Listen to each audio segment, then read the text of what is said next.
Today, early in the morning, when it was still dark, we wanted to get on the top of the hill and wanted to see the sunrise. And we were walking in the darkness and saw the elephants. And later on, we found out that it's very dangerous, that elephants can kill. Sometimes they kill people, they step on them, and because they are afraid of also, and they attack.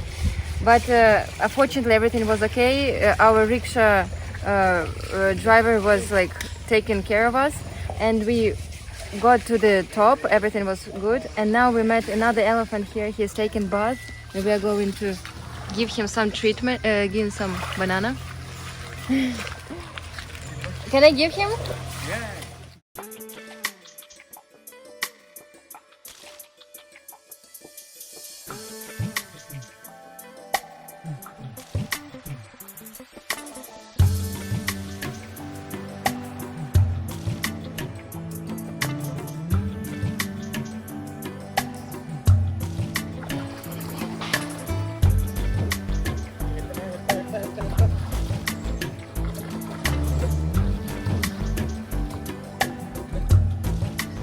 Elephant, which is big and very strong, is the example of how the power is secondary to the consciousness, because consciousness is more important.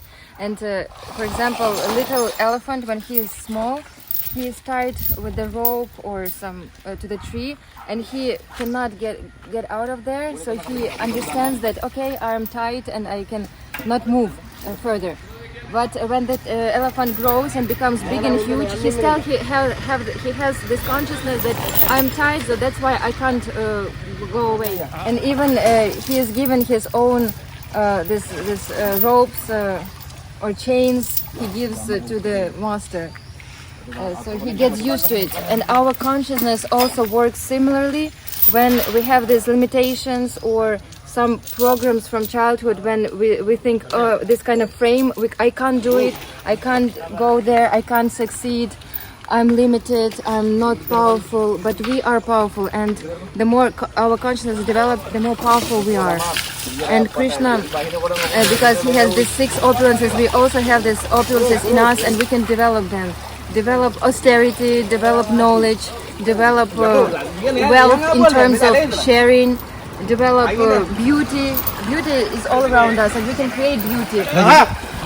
Better to be beautiful and clean rather than opposite. So that's my opinion.